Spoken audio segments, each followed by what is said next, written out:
Excellent. Ben, bonjour, bonjour à tous et à toutes. Je suis vraiment ravie de vous voir, de vous entendre aujourd'hui. Je me présente, je suis Joanie Blais, je suis coordonnatrice au service d'accompagnement chez Evol. Puis aujourd'hui, je pense que j'ai différents collègues, mais notamment, là, il y a Charles-Antoine qui est webmestre, euh, notamment, mais qui fait plusieurs autres choses aussi, qui va m'accompagner. Ben, si on a la chance d'être réunis aujourd'hui, c'est grâce à un partenariat qui est précieux avec l'Ordre des CPA. C'est ce qui nous permet de se réunir puis d'en apprendre davantage sur la démarche ESG en entreprise. Je sais que peut-être vous connaissez un peu, moyennement, beaucoup Evol, donc je vais faire juste un petit survol, savoir qui on est. Evol, on est né de l'évolution de Femmes et Sœurs, dans le fond, c'était une organisation qui était dédiée à l'entrepreneuriat féminin. Euh, je vous dirais que depuis 2021, Femmes et Sœurs a fait place à Evol et on se dédie à l'entrepreneuriat diversifié et inclusif dans les 17 régions administratives du Québec. Ce qu'on offre, c'est du financement puis de l'accompagnement aux entreprises qui désirent laisser, dans le fond, un impact, une empreinte positive sur la société actuelle, mais la société aussi future parce qu'on croit que l'entrepreneuriat peut vraiment contribuer à la création d'une économie qui est plus juste, plus équitable et durable. Donc, ça fait tout plein de sens aujourd'hui d'avoir une conférencière en la personne de Fanny Pelletier, qui est CPA, avec qui on va avoir la chance de s'entretenir sur les facteurs ESG en entreprise, qui sont les trois piliers qui sont indissociables. Euh, Comme c'est pas moi, vous êtes venu en écouter, puis c'est parfait. Je vais y aller rondement pour laisser la parole à Fanny pour qu'elle puisse elle-même se présenter. Mais avant, je vous donne des petits points d'information, on va dire techniques. En fait, dans la prochaine heure qu'on va passer ensemble, on va avoir les prochains 30-35 minutes environ, on peut aller jusqu'à 40 pour vraiment la présentation de Fanny. Par la suite, dans le fond, on se garde une période de questions. Donc, ce que je vous invite à faire, c'est que quand vous avez des questions pour Fanny, n'hésitez pas à utiliser le clavardage pour laisser commentaires et questions. On pourra y revenir par la suite à la période qui est dédiée pour ça. Sinon, également, ben, on vous invite à ouvrir vos caméras. C'est le fun de pouvoir vous voir si c'est possible. Fermez vos micros juste pour éviter qu'il y ait un retour de son, des fois qui est moins agréable. Puis, comme vous avez pu le constater, c'est enregistré parce que certains et certaines ne pouvaient pas se joindre à nous en synchrone, mais dans le fond, la présentation puis la vidéo seront disponibles sur notre chaîne YouTube des vols au cours des prochains jours. Donc, ben, sans plus attendre, je laisserai la parole à Fanny pour nous parler de ESG. Super, vous m'entendez bien? Merci, Joanie, pour cette introduction.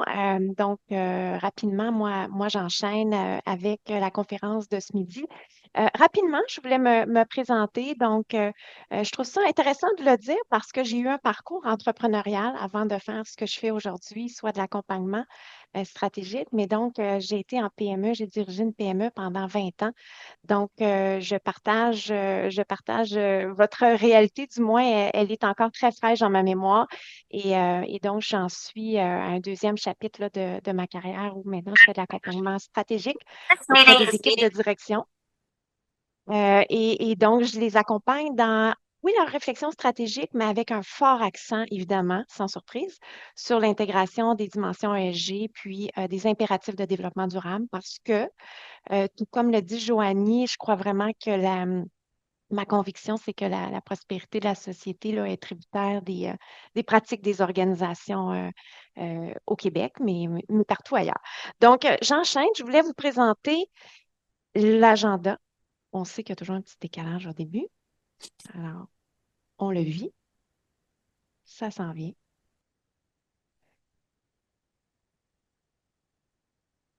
On pensait qu'on l'éviterait, hein? Super. Ah! On y arrive. Donc, 20 minutes, hein? Fait que sans surprise, là, vous allez voir qu'on va y aller rondement pour reprendre le terme. Donc, on va faire un survol des concepts clés, juste pour mettre la table un peu à notre discussion. Ensuite, on va répondre à la question, ben, pourquoi on s'engage dans une démarche comme celle-ci? On va aussi faire le tour d'initiatives sont, en tout cas que je remarque dans ma pratique, que beaucoup d'organisations déploient et sans savoir que c'est dans une mouvance ESG. Donc, on vient identifier des initiatives qui ont souvent déjà lieu à travers vos organisations. Et finalement, un peu le cœur de cette présentation, on va vraiment adresser la notion de priorité, comment on identifie nos priorités quand on s'attaque à une démarche comme ça. Je veux juste vous dire, il y a beaucoup de choses qu'on pourrait traiter facilement en une journée, mais l'idée aujourd'hui, c'était de vous donner un survol de cette démarche-là et d'insuffler un certain enthousiasme là, parmi ceux qui demeureraient peut-être à être convaincus ou qui ont envie de s'attaquer à une démarche comme celle-ci. Ben là, je vous lance la question tout de suite. Là, quand on parle de critères G, enjeux G, en tout cas, les mots peuvent varier. Est-ce que pour vous, ça représente dans votre organisation plus une opportunité ou un risque? J'étais curieuse. Alors, je vous lance la question si vous avez envie de répondre dans le chat. Quand vous pensez rapidement là, à ces éléments-là, à quoi ça ressemble chez vous? Puis là, je suis curieuse, je vois déjà opportunité les deux. Donc, euh, super. Ça me donne quand même une idée là, de voir votre posture là, à l'égard de cette démarche. Donc, j'avance. Concept clé. Bon, évidemment que développement durable, cadre de G, c'est pas des nouvelles notions, mais je trouve ça intéressant de revenir sur le fait qu'une définition officielle a quand même émergé là, quelque part en 1987 sous l'impulsion de l'ONU, où on est venu dire que le développement durable, c'est un développement qui répond aux besoins du présent sans compromettre la capacité des générations futures à répondre aux leurs. Donc, il y a une notion que je trouve vraiment intéressante d'équité intergénérationnelle dans cette notion de développement durable. Il y en a pour qui développement puis durable, ça ne devrait pas être dans le même mot. Je respecte aussi cette posture-là. On pourrait également s'en parler longuement, mais reste que c'est la définition officielle de l'ONU.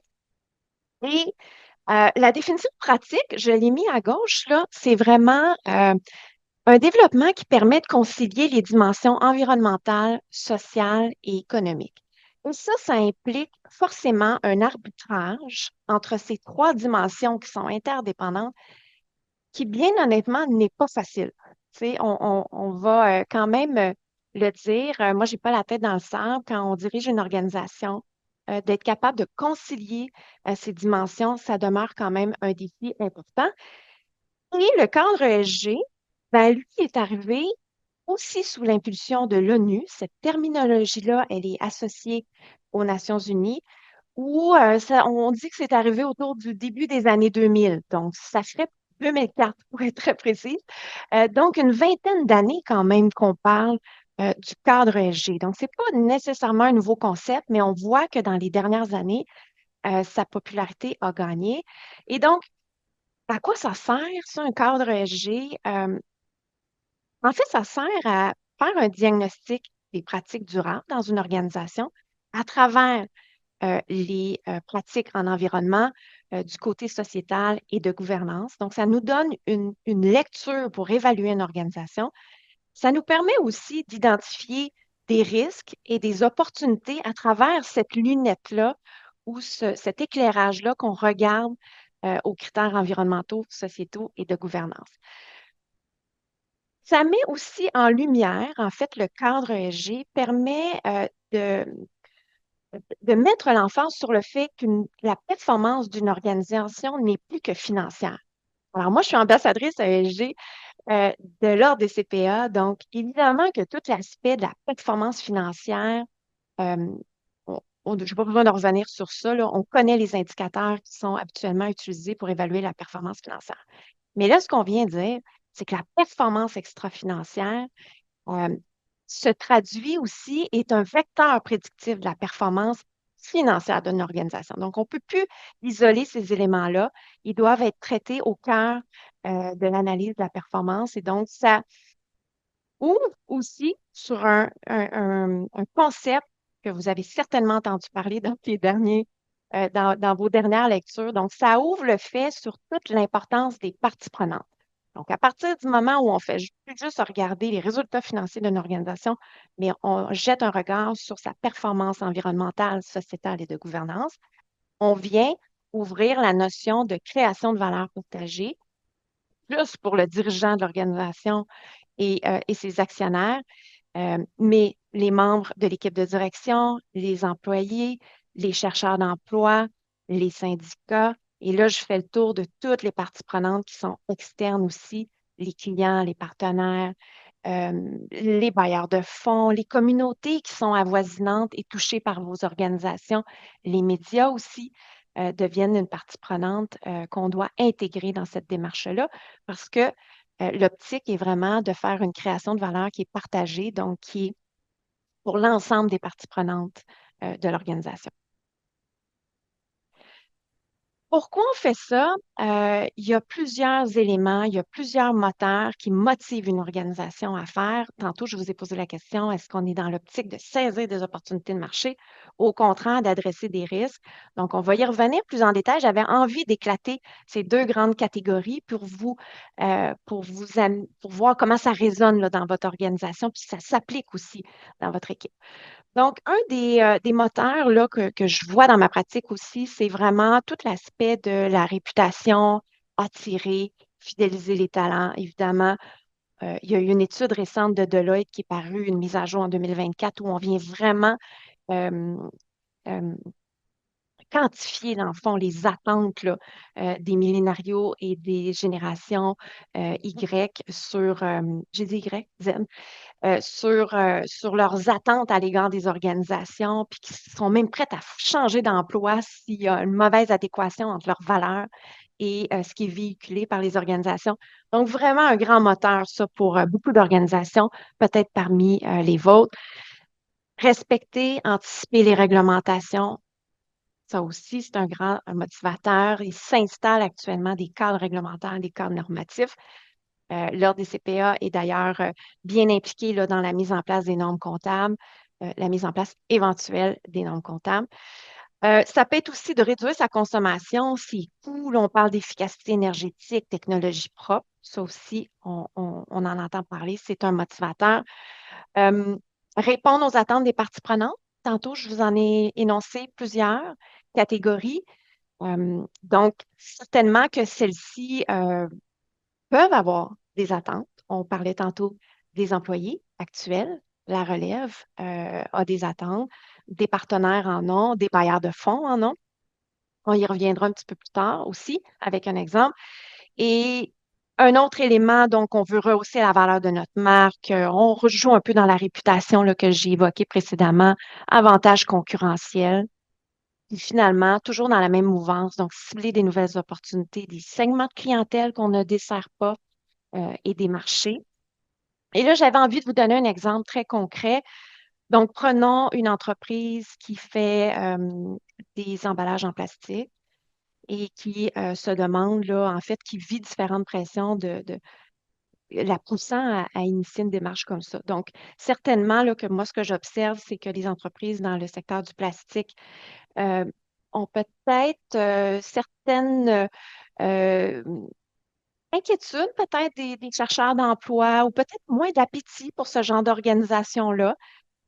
Encore là, je ne veux pas généraliser, mais reste que ça peut faire partie des préoccupations d'une organisation de dire, c'est quoi notre capacité d'attraction de la main-d'œuvre, sachant que ces jeunes générations-là, qui sont peut-être les employés de demain, ont ces préoccupations-là. Donc, ça pourrait être un des moteurs. Deuxième moteur, ben, Recyc Québec qui multiplie les initiatives pour réduire l'usage du plastique, l'utilisation du plastique à usage unique. Donc, on voit là qu'il s'installe quand même aussi pas mal de projets puis de réglementations à cet égard-là. Il y a des municipalités qui se dotent de réglementations. Donc, deuxième motivateur qui pourrait être intéressant. Euh, on voit aussi des concurrents qui commencent à ajouter du plastique biosourcé, biodégradable. Donc, vous voyez là, l'avantage concurrentiel, les opportunités de marché. Donc, je vous donne un exemple. Donc, souvent, une organisation identifie deux, trois moteurs là, parmi ceux-là là, qui fait qu'on décide de se lancer. Parfois, on est dans la mouvance plus des opportunités, mais les risques sont bel et bien présents également. Donc, il y avait beaucoup de gens qui disaient les deux, là.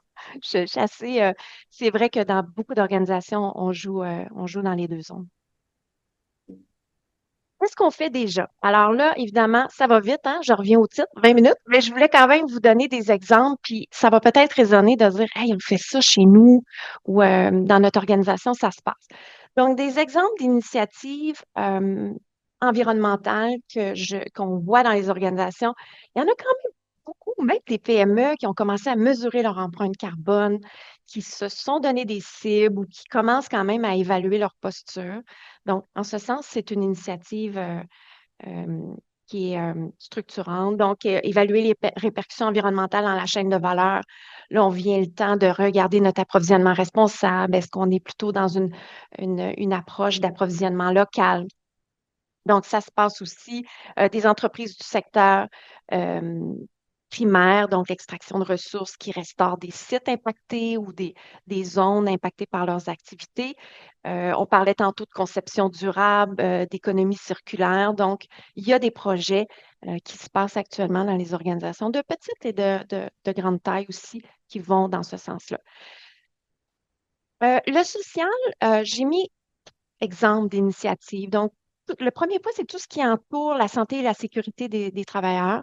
Donc, déjà, dans les organisations, il y a quand même beaucoup de choses qui vont dans ce sens-là, qui sont déployées, et d'objectifs aussi, que ce soit de formation, mais de réduction des cas d'incidents, etc. Donc, ça s'inscrit dans une initiative sociale ou sociétale.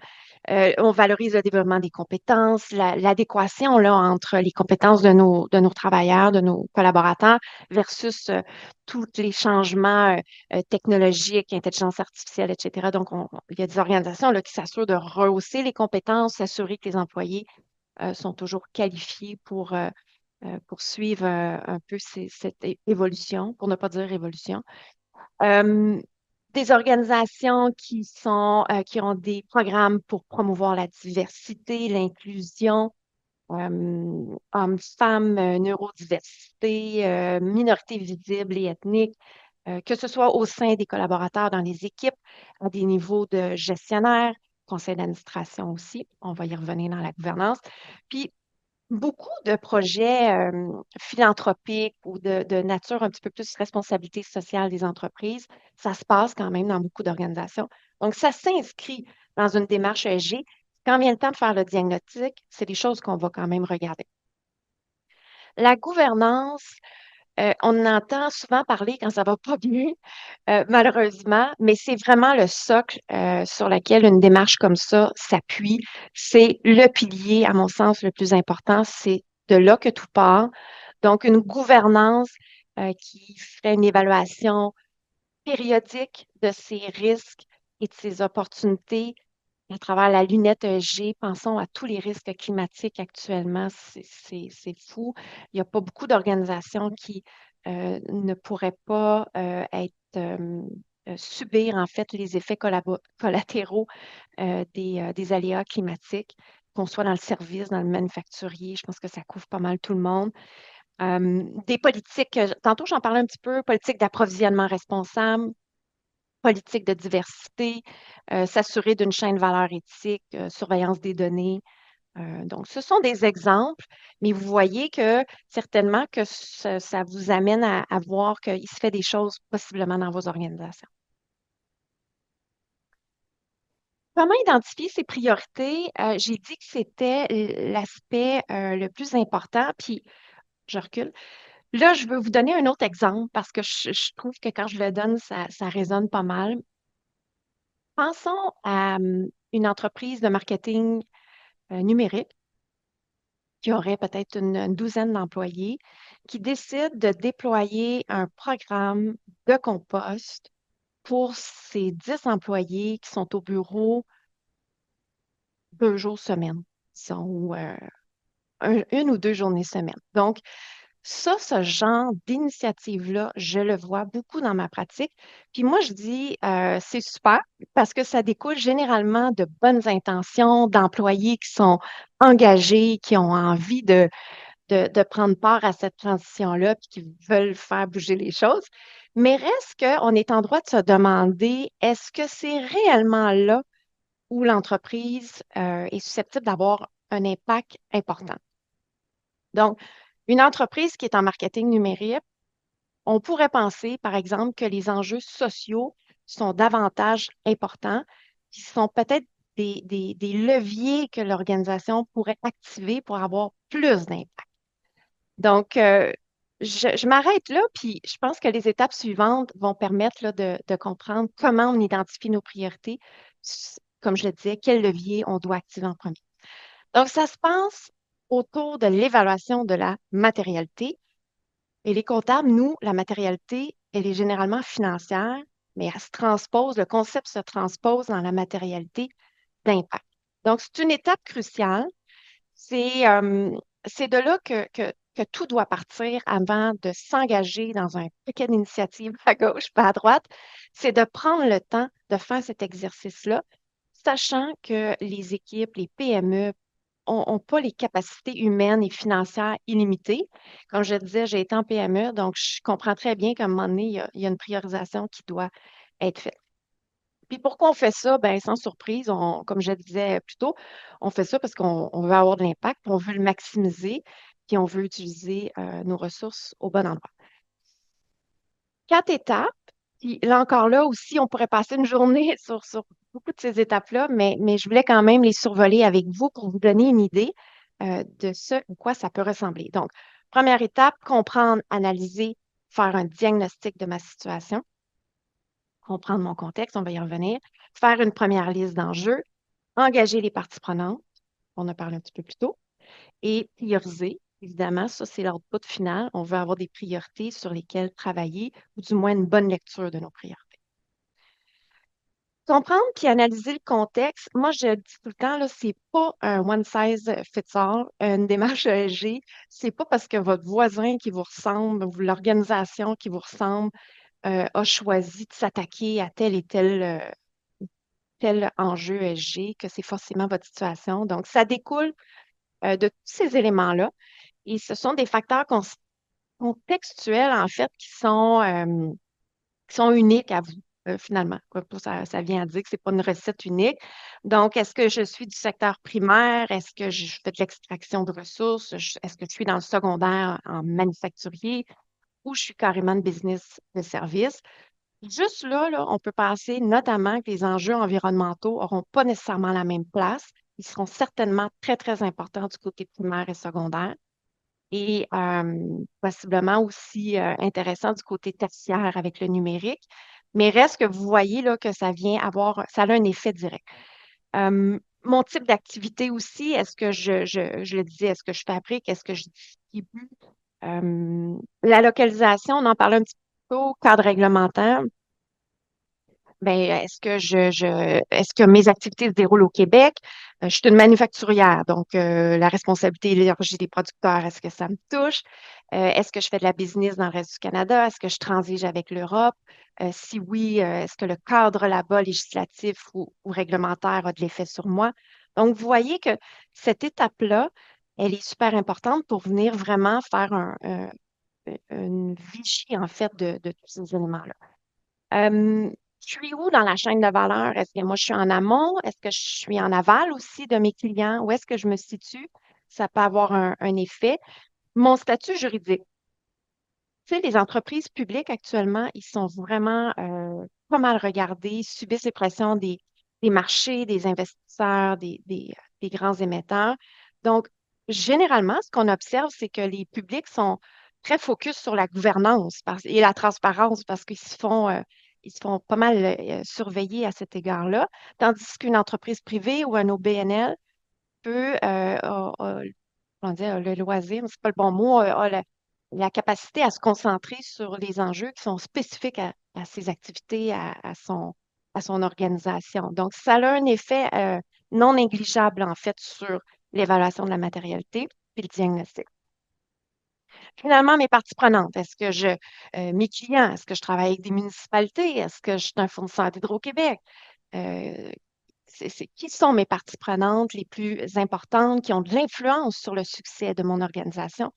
Ça aussi, c'est à cette étape-là qu'on vient les identifier et les catégoriser sur la base de est-ce qu'ils ont de l'influence, est-ce qu'ils ont de l'intérêt, est-ce qu'ils sont légitimes pour moi? Donc, c'est vraiment une étape super importante avant de s'engager dans des initiatives suivantes. Ben, c'est ça, je le disais, tu sais, dans le fond, je pense que ça résume pas mal, là. Donc, c'est les enjeux les enjeux ESG qu'on va prioriser à terme vont grandement découler de votre contexte et de votre réalité. Ça, j'aime ça. Créer une première liste. Là, Joanie, je ne sais pas s'il y a des questions qui circulent, mais tu m'interromps s'il y Il a n'y a lieu. pas de problème. Je pense Donc, que pour l'instant, on est pendu à tes lèvres. Les questions ah vont oui, bon, certainement survenir par la suite. super. OK, ben, je vous donne une liste parce qu'une fois qu'on a qu'on a dressé notre diagnostic puis notre contexte, il y a beaucoup d'outils à votre disposition qui sont gratuits, publics, accessibles, qui vous permettent là, de nourrir cette réflexion-là. Je vous donne le premier, SASB. SASB, c'est un OBNL qui fait partie de l'IFRS. Je ne sais pas s'il y a des comptables dans la salle, mais donc l'IFRS est l'organisme qui a établi les normes comptables qui sont utilisées euh, toutes les organisations et qui sont aussi euh, en voie, en fait, qu'ils ont aussi déployé des normes comptables de durabilité. Donc, ils ont créé un outil qui est extraordinaire, qui s'appelle le Materiality Finder, et qui couvre 77 secteurs dans 11 industries. Et donc, sur la base de votre secteur, ils vont vous donner une liste, en fait, des enjeux qui risquent d'être matériels pour vous. Donc, sur la base de leur connaissance de ces secteurs-là, ils viennent mettre en lumière de dire, toi, tu es dans le numérique, toi, tu es dans le manufacturier, dans le transport. Voici les enjeux qui risquent d'être matériels d'un point de vue financier pour toi, pour ton organisation. Donc, oui, merci. Je vous encourage à l'utiliser. On peut même rentrer un, un ticker d'une entreprise publique, je cherche mon mot, les trois lettres qui représentent une entreprise sur les marchés financiers. Et ils vont trouver, puis ils vont dire, ah, voici cette entreprise-là fait partie de cette industrie. Voici les enjeux ESG qui sont importants pour vous. Deuxième outil que je mets avec un petit bémol, que je trouve intéressant. Donc, le questionnaire SASB, pas SASB, B Corp, que certains d'entre vous devez connaître. Donc, 240 questions maintenant qui balaient plusieurs dimensions. Et les gens qui s'engagent dans cette démarche-là ont accès quand même à ce questionnaire qui est gratuit et qui permet de dresser aussi un premier portrait de notre diagnostic, puis d'identifier des thématiques sur lesquelles on performe moins bien. Où je mets mon bémol, c'est que souvent, les thématiques ne sont pas nécessairement pondérées en fonction de vous, votre organisation. Et donc, la priorisation, des fois, faut l'adapter. Mais reste que c'est un bel outil disponible et qui permet quand même d'initier, en fait, cette étape de dire, moi, je pense que les enjeux ESG sur lesquels on devrait s'attaquer sont les suivants. 7 domaines. Ouais, j'ai dit un petit peu moins tantôt. Autre chose qui est vraiment facile à votre portée, des études sectorielles d'entreprises publiques. Donc, vous ressemblez à Saputo, sans la prétention des grandes entreprises, mais reste qu'il y a énormément d'entreprises publiques au Québec, comme Merlot, Métro, pensons à toutes les industries qui produisent des rapports de développement durable. Donc, si vous êtes euh, possiblement un petit fournisseur ou un client de ces gens-là, ça peut être intéressant de consulter leurs ambitions à eux, leurs priorités ESG.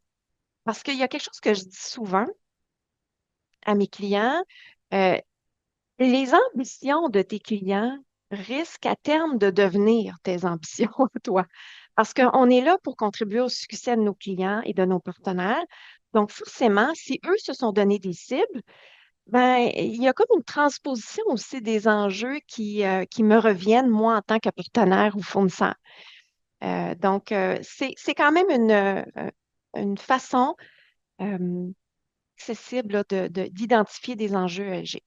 Finalement, peut-être avez-vous eu déjà des parties prenantes qui vous ont communiqué leurs attentes, que ce soit justement les employés. On voit que les employés ont des préoccupations qu'ils manifestent de plus en plus à leurs employeurs. Est-ce que vous êtes possiblement dans la chaîne de valeur d'Hydro-Québec, puis vous avez eu à compléter leur questionnaire de 16 questions sur le développement durable? Donc, vous voyez là, ce genre de choses-là. Aussi, il faut intégrer ça dans notre réflexion, puis de se faire un assemblage sur la base de des choses qui nous ont été dites, demandées, et sur ce qui se passe dans mon secteur et dans mon industrie. Donc, ça permet tout ça de faire une première liste de base sur laquelle on peut s'appuyer. Une fois qu'on a fait ça, les parties prenantes. Là, petit avertissement, peut-être que les parties prenantes, là, il y en a que dès le début, ils vont commencer à les sonder. Parce que vous voyez, on en a parlé un petit peu à l'étape 1. On vient d'en parler un tout petit peu aussi à l'étape 2, de dire est-ce que les parties prenantes nous ont communiqué des attentes ou nous posent des questions. À cette étape-ci, on vient vraiment, avec l'équipe de direction, avec les employés, venir catégoriser nos parties prenantes. Parce que je le disais tantôt, on n'a pas des capacités budgétaires infinies, on n'a pas du temps à l'infini. Et si on veut avoir une bonne démarche qui va être pertinente et complète, ben, au moins, on pourrait tenter de prioriser des parties prenantes qu'on veut sonder. Donc, ici, en équipe, on vient un peu cadrer quel est leur intérêt à participer à notre démarche. Ça leur tente-tu ou Hydro-Québec, là, je pense pas que ça y tente, là. Mettons que c'est mon client ou mon partenaire. Il n'y a peut-être pas le temps pour ça. D'un autre côté, j'ai peut-être un partenaire stratégique dans mon organisation avec qui je collabore sur une base soutenue. Ben, peut-être que lui, il a de l'intérêt à participer à ma démarche. Peut-être qu'on peut travailler ensemble, resserrer nos liens aussi ensemble, nos liens d'affaires. L'influence aussi, ben, c'est sûr qu'un actionnaire, c'est influent. Donc, faut le sonder là, tu sais, dans notre démarche. Est-ce qu'un client qui représente 60 de notre chiffre d'affaires, ben, il faudrait peut-être aussi valider. Il y a certainement de l'influence là, sur notre démarche. Euh, Peut-être qu'il n'est pas rendu là, lui, mais ça vaut le coup quand même de prendre un certain temps puis de savoir est-ce que lui commence aussi à subir des pressions? Est-ce qu'il commence à se donner, à dire, il faudrait que je me donne des ambitions moi aussi, puis que je m'attaque à certains enjeux. Donc, ce cadran-là, c'est la représentation visuelle d'une évaluation qu'on fait, qui peut être fait, évidemment, et qui, dans ce moment-là, on vient situer nos parties prenantes de façon visuelle et ça nous permet de dire, je pense que cette partie prenante-là, les employés, le syndicat, le partenaire, il faut les intégrer dans notre démarche. Une fois qu'on a priorisé celles qu'on ne peut pas euh, éloigner tu sais, qu'on ne peut pas tenir compte, ben à ce moment-là, on a trois façons de les sonder. Si c'est pas possible de leur parler parce que je donnais l'exemple d'Hydro-Québec, très facilement, on peut aller voir, comme je le disais aussi un petit peu plus tôt, quelle est leur posture. Je travaille avec la municipalité de Nicolet. Elle est où, la municipalité de Nicolet? Qu'est-ce que c'est donné comme objectif? C'est mon plus gros client. Donc, je peux déjà, sans nécessairement leur parler face à face, d'aller cueillir l'information de savoir ils sont où. Je peux évidemment faire des consultations sous forme de sondage. Si on dit, ben nous, on aimerait ça avoir l'opinion de tous nos clients, puis on en a une cinquantaine, on pourrait développer un sondage, puis d'être capable d'avoir des données quantifiées. Fait que le sondage, c'est rapide. Ça nous permet après d'avoir des données, comme je disais, qu'on peut représenter visuellement avec des données quantifiées. Donc, c'est facile d'analyser ces données-là, puis de voir ils sont où, quelles sont leurs priorités à elles. Et finalement, qui est aussi une forme, une approche qui est d'enquête qui est intéressante, c'est soit l'entrevue individuelle ou le groupe de discussion, où là, on peut nuancer les propos, rebondir, pérenniser aussi la relation dans cette démarche-là. Donc, ça amène du positif. Évidemment que c'est plus long. Donc, on essaie de doser sur les approches, toujours là dans une optique où on doit répondre à nos capacités en termes de ressources. Suite à ça, le livrable, en fait, des étapes 1, 2, 3, euh, on vient le représenter visuellement, donc on vient cartographier les enjeux ESG. Je vous ai donné cet exemple-là, Cogeco 2022. Ils n'ont pas refait leur évaluation de la matérialité, donc c'est toujours celle qui véhicule. Et donc, vous voyez, l'axe des X, c'est l'importance pour l'entreprise sur la base de l'impact qu'on est capable de générer ou de ce que ça va avoir comme influence sur le succès de l'organisation. Et l'axe des Y, c'est une fois qu'on a sondé nos parties prenantes, qu'est-ce qui est important pour eux sur la base de ces enjeux. Et donc là, ben, on pourrait, sur la base d'analyse financière et quantifiée, décider qu'on va prioriser les enjeux qui sont dans le cadran du coin supérieur, le cadran droit supérieur, et décider de s'attaquer, par exemple, à des investissements dans les réseaux d'inclusion numérique de gouvernance. On pourrait s'assurer qu'on a des pratiques commerciales qui sont éthiques, concurrence. On pourrait travailler aussi des dimensions sociales comme la sécurité des données et des effets que ça peut générer sur la société, l'expérience client. Donc, on vient un petit peu de diversité là, qui se retrouve ici, pas tellement loin. Donc, vous voyez que ça nous permet de prioriser des enjeux sur lesquels on va réellement, après, se donner un plan d'action qui va être time-boxé dans le temps avec des initiatives, des indicateurs puis des cibles. Donc, évidemment que dépendamment, euh, la courbe, là, elle peut être plus large, elle peut être plus généreuse. Donc, ça dépend d'une organisation à l'autre. Finalement, c'est vraiment une évaluation très préliminaire parce que, évidemment, qu'il y a quelqu'un d'entrée de jeu qui me dit, ah, j'ai hâte de voir comment, d'un point de vue comptable, euh, je dirais que les priorités, moi, quand je travaille avec les équipes, je veux vraiment m'assurer de calculer un retour sur investissement. À partir du moment où on décide que les changements climatiques sont un enjeu sur lequel on veut travailler, qu'on priorise aussi, ben, il faut venir monétiser. À quoi ressemblerait le risque? Ou au contraire, quelle est l'opportunité de s'attaquer à ça? Est-ce qu'on va aller chercher, en ayant une posture proactive à cet égard-là, est-ce qu'on va avoir plus de revenus? Est-ce qu'on va réduire nos pertes potentielles? Donc, on vient un peu monétiser et calculer un retour sur investissement, sachant encore là que, je vous le dis, faire un plan d'action de développement durable avec des priorités ESG, c'est pas sans coût, là. Tu sais, une fois qu'on met la mise en œuvre, après, il y a des investissements qui doivent être faits. Donc, on veut s'assurer encore là de faire un choix éclairé sur nos priorités, sur la base quand même d'un retour sur investissement. Je tiens quand même à donner cet exemple-là parce que il me semble là, que c'est un enjeu sur lequel il n'y a pas grande organisation qui peuvent ne pas en tenir compte. On sait qu'actuellement, ce qui se passe, la crise climatique est d'envergure. Donc, moi, j'ai dit d'entrée de jeu que, dépendamment de notre contexte, parfois les enjeux sociaux sont davantage pertinents à prioriser, mais reste que aussi tout l'aspect des changements climatiques. Je pense que chaque organisation aussi doit faire sa part. Ça, c'est ma perspective. Mais donc, je vous donnais un exemple, une évaluation là, à la toute fin de ça sur la base de leur importance pour l'entreprise et les parties prenantes.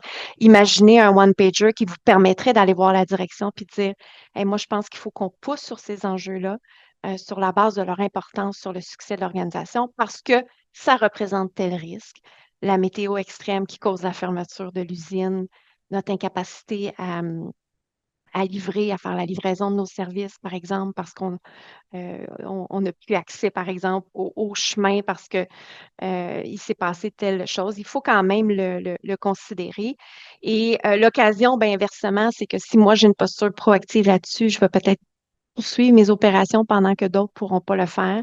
Donc, il y a quand même aussi une occasion à saisir. La matérialité, la pertinence. Puis on vient, je le dis là, de façon préliminaire dans un premier temps, avant de monétiser tout ça, dire ben, sur 1 à 10, je pense que le score d'impact ou le marqueur d'impact de cet enjeu-là se situe par exemple à 8 ou entre 8 et 10. Donc, ça nous permet d'avoir une vue à haut niveau des enjeux ESG prioritaires pour notre organisation. Évidemment que le niveau d'analyse après peut être davantage granulaire, mais au moins ça nous donne une idée. Imaginons comme ça un one-pager où on aurait peut-être 3, 4 enjeux, là, dépendamment de notre capacité à agir. Et on viendrait un peu prendre action ou se donner une vue là, sur nos enjeux prioritaires. Je ne sais pas si je suis dans les temps. Oui, 41. Donc, en conclusion, je pense que moi, je suis convaincue là, qu'occuper une position de leader en développement durable, là, tu sais, puis en utilisant ce cadre-là qui est très facilitant, comme je le disais d'entrée de jeu, pour identifier les priorités et les risques, les opportunités et les risques, ben moi, je pense que c'est vraiment un vecteur de pertinence, là, de performance sur l'organisation.